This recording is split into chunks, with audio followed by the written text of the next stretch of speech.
আমাদের সাধারণ জনগণ আছেন, আপনারা সাংবাদিক, আপনারাও আছেন, আমরা সকলকে মিলে কিছুদিন আগে আমরা একটা মিটিং করেছিলাম। সেই মিটিং থেকে আমরা সিদ্ধান্ত নিয়েছি, বিশেষ করে আমাদের মূল যে সড়ক, সেই সড়কে দীর্ঘদিন ধরে যে যানজট, এই যানজট আমরা প্রথমে নিরসনের জন্য আজকে নেমেছি। আমরা মূল সড়কে কোনো প্রকার ফুটপাতে এবং মূল সড়কে কোনো প্রকার দোকানপাট বা ভ্যান গাড়িতে করে কোনো কিছু বিক্রি করা, এটা আমরা করতে দিব না। আমরা মূল সড়ক ফ্রি রাখবো। এর পাশাপাশি আমাদের কলেজ রোডে জানেন যে প্রায় 15,000 ছেলে পেলে এখান থেকে যাতায়াত করে।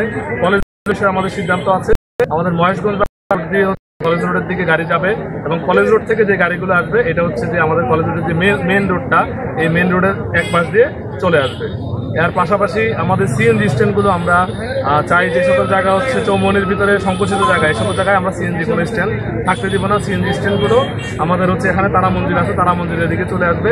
আর ওই পাশে আপনার আমাদের সাব রেজিস্ট্রার অফিস আছে, বা এরপরে সিএনজি স্ট্যান্ডগুলো থাকবে।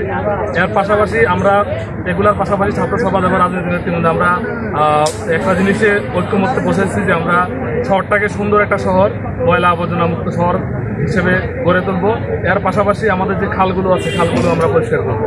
আমরা আশা করি আমাদের যে এই কার্যক্রম আমরা আজকে 1 মাস ব্যাপী ইনিশিয়ালি কাজ করবে। তারপরেও যদি এটা মানুষকে এর সাথে মানুষ খাপ খাইয়ে নিতে পারে। জানেন যে আমাদের মেন রোডের উপরে কিছু তরকারি বিক্রি করে, যারা তরকারি বিক্রি করে তারা তরকারির যে গলিটা আছে ওখানে চলে যাবে।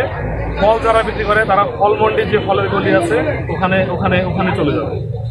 এটা অনেকগুলো সমস্যা, তার ভিতরে সর্বপ্রথম যানজট সমস্যা, এরপর আমাদের খাল বিল অনেকগুলো বিষয়। এখন আমরা পৌর প্রশাসন সহ সব রাজনৈতিক লোকগুলো সহ ব্যবসায়ী নেতৃবৃন্দ সহ সকল ঐক্যবদ্ধ প্রচেষ্টা আমরা সিদ্ধান্ত নিয়েছি, আমরা এই বাজারকে আমরা যানজট মুক্ত আমরা করব। কারণ এই যানজটের কারণে কেউ ট্রেন ধরতে পারে না, রুগী হাসপাতালে যেতে পারে না, যার কারণে যত চিকিৎসা পায় না, মৃত্যু নিশ্চিত হয়ে যায়।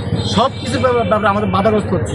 এখানে আমাদের দীর্ঘদিনের সমস্যাকে সমাধান করতে আমরা ঐক্যবদ্ধ যে আমরা পুরো রাস্তাতে মেইন রোডে কোনো যেন ধরো ফুটপাতে বসা, দখল করা, অবৈধ দখল, সুগন্ধ যেন থামা, অর্থাৎ কোনো কাজ অসুন্দর হইতে আমরা দেবো না। এটা আজকে না, প্রতিদিন এই মাস 2 মাস সবসময় চলবে এটা। আর এই লোকগুলো ক্ষতিগ্রস্ত হচ্ছে, এদেরকে আমরা বিকল্পের ব্যবস্থা করার চেষ্টা আমরা করছি।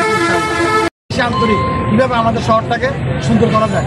আমরা দুঃখিত হলেও সত্য কথা যে আমার শহরটাকে আমরা সুন্দর করতে পারিনি। আশা করি এবার আমরা পাবো ইনশাআল্লাহ।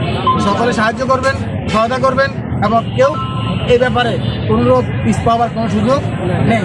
আমরা টিএনও সাহেবকে অর্থাৎ আমাদের বর্তমান পৌর প্রশাসনকে আমরা শারীরিকভাবে সহায়তা করবো এবং আমরা আশা করি চৌমনিবাসী ব্যবসায়ীরা, খুচরা ব্যবসায়ীরা, শ্রমিকেরা সকলে আমাদের সহায়তা করবে। সকলকে ধন্যবাদ। যারাই করুক আমরা অভিযোগ জানাবো, বললে তো কাজ তো হচ্ছে না।